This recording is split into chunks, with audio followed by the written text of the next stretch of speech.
Assalamualaikum warahmatullahi wabarakatuh. Assalamualaikum warahmatullahi wabarakatuh. Yang terhormat Ibu Lisa Fitriana, SDM Engineering, selaku dosen pengampu. Pertama-tama, marilah kita panjatkan puji syukur kehadiran Allah SWT atas segala limpah rahmat dan karunia. Tak lupa salawat serta salam kita aturkan kepada junjungan Nabi Agung Muhammad SAW. Semoga kita semua mendapatkan syafaatnya kelak. Amin ya rabbal alamin. Perkenalkan, saya Bagus Bima Haji, NIM 3020202039. Kenalkan, nama saya Muhammad Farid Taza dengan NIM 302020200241. Pada kesempatan kali ini akan mempresentasikan hasil laporan perancangan bangunan jembatan. Sebelum memulai presentasi, saya akan membacakan alur presentasi. Yang pertama ada beban jembatan, yang kedua data tanah, yang ketiga profil tanah, yang keempat rencana pondasi, yang kelima analisa pondasi.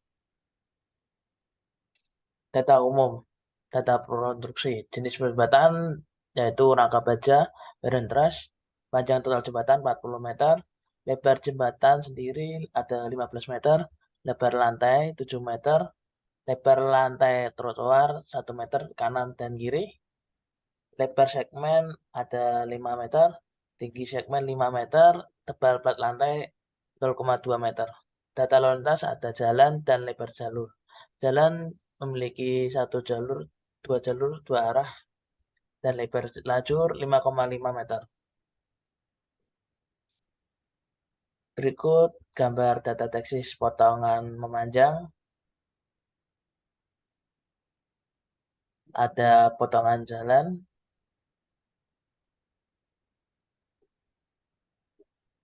ada tina jembatan, dan ada ikatan angin atas dan ada ikatan angin bawah.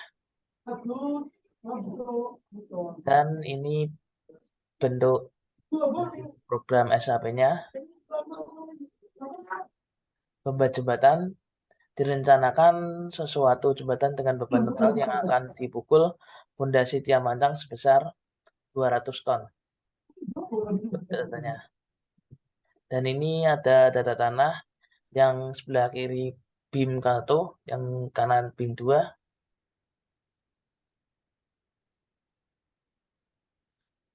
Berikut ini ada profil tanah.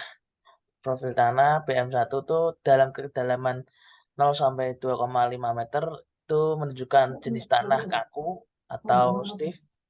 Untuk kedalaman 2,5 sampai 12 meter itu jenis tanahnya sangat kaku. Dan untuk kedalaman 12,5 sampai 30 meter itu keras, tanah keras. Untuk yang BIM 2 kedalaman 0 sampai 2,5 itu jenis tanah kaku. Kedalaman 2,5 sampai 75 sangat kaku. 7,5 sampai 10 jenis tanah keras. 10 sampai 25 meter jenis tanah sangat kaku. 12,5 meter sampai 30 meter tanah keras. Rencana Untuk pondasi. rencana pondasi, untuk rencana pondasi sendiri, yang pertama, rencana kedalaman pondasi itu 27 meter, jenis pondasi tiang pancang dengan diameter 40 cm, material material tiang pancang dari beton bertulang dengan mutu 35 MPa. Analisis pondasi. Untuk beban jembatan tersendiri itu 2.000 kilonewton atau 200 ton. Berat jenis beton biji 2,4 ton per meter kubik. Dimensi tiang sendiri itu 0,40 meter. Panjang tiang 27 meter. Keliling tiang 1,256 meter. Luas ujung tiang 0,13 meter persegi, luas selimut 33,91 meter persegi dengan mutu 35 MPa. Untuk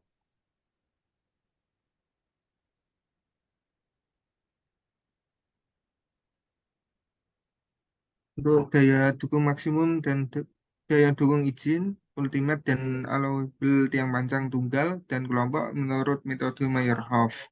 Data SPT dirangkum dengan tabel beserta data nilai SPT di ujung tiang panjang, nilai 8D atasnya ujung tiang panjang, dan nilai 4D di bawahnya ujung tiang panjang.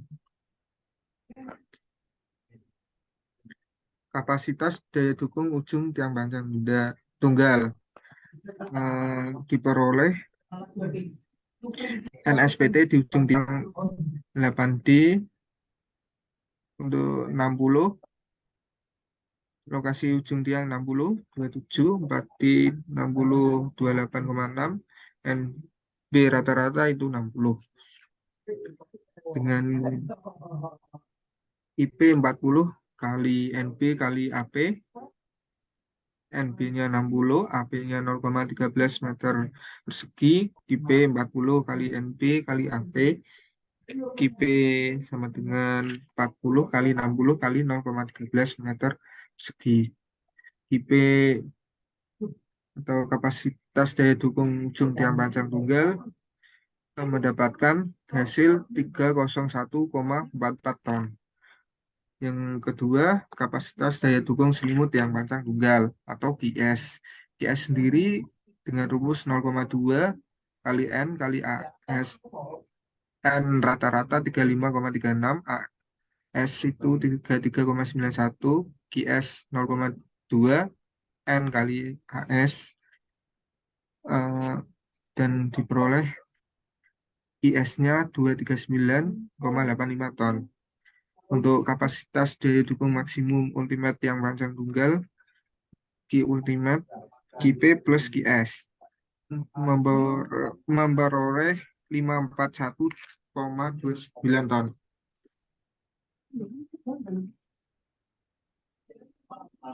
Kapasitas daya dukung ujung tiang panjang, QP,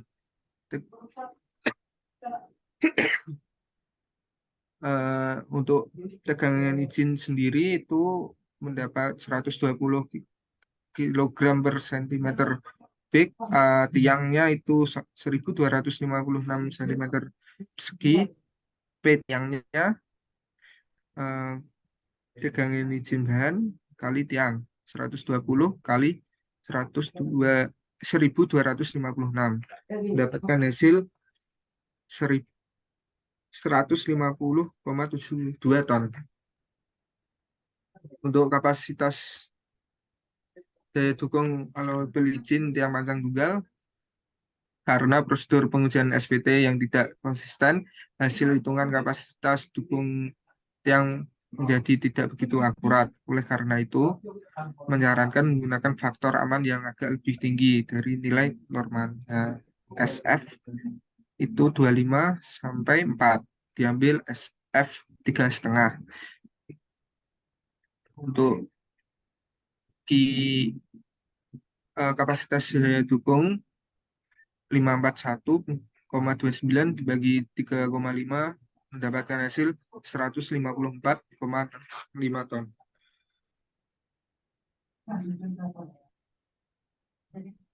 Dan itu yang diizinkan. Beban itu yang diizinkan KL kurangi berat yang sendiri itu 8,14 ton, mendapatkan hasil 146,52 ton. P tiang lebih besar dengan beban itu, jadi aman terhadap kuat bahan tiang. Daya dukung tiang kelompok menentukan kapasitas jumlah tiang panjang N P K A atau 200 per 154,65, mendapatkan 1,372 atau dibulatkan menjadi 2 buah.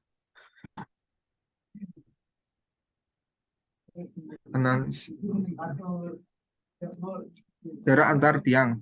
Untuk tiang gesek dalam tanah lempung, Rizal 1967 mengusulkan nilai efisiensi. Kemudian National Building Code menyarankan nilai efisien EG sama dengan 0,7. Untuk tiang yang jarak berjarak 2,5 D sampai 4 D. Untuk menambahkan nilai EG, maka jarak tiang harus relatif jauh. Namun perlu diperhatikan bahwa jika jarak tiang besar, maka akan dibutuhkan plat penutup kepala tiang atau bell cap yang tebal karena itu agar ekonomis terjadi dan peak 1948 menyarankan jarak tiang sebaiknya lebih 3,5 D atau spasi antar tiang 2,5 D lebih besar S lebih besar sama dengan 4 D sama dengan digunakan S yaitu 3 D 3 kali 0,040 sama dengan 1,20 meter. Efisiensi kelompok tiang, kapasitas daya dukung tiang gesek, friction pile dalam tanah lempung akan berkurang jika jarak tiang semakin dekat.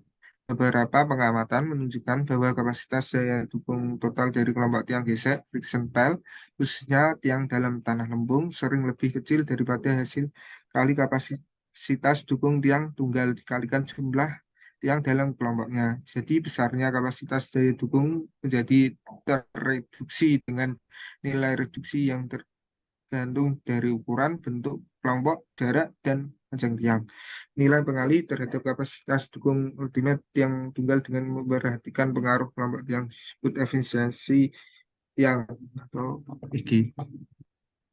IG sama dengan 1 - 18,43/90 kurung buka besar kurung buka 2 - 1 kali 1 tambah kurung buka 1 - 1 kurung tutup kali 2/90 kali 1 kali 2 mendapatkan efisiensi kelompok tiang 0,898.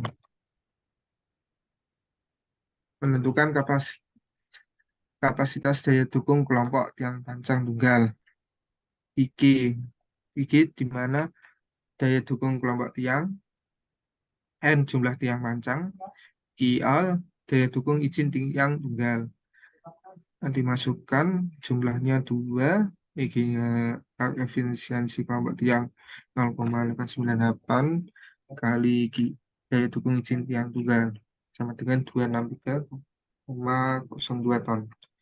Atau syaratnya gigi lebih besar dari P 263,02 ton lebih besar daripada 200 ton. Oke, aman terhadap beban jembatan. Penurunan tiang tunggal, metode empiris, di mana rumusnya S sama dengan D per 100 plus QL per AP kali EP.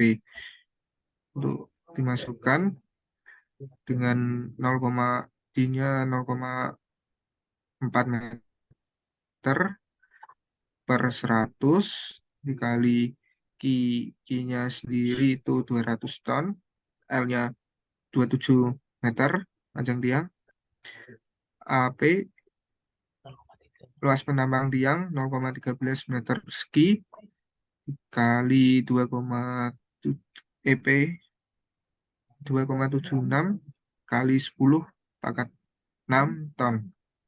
Mendapatkan hasil S penurunan tiang tunggalnya 1,9 cm.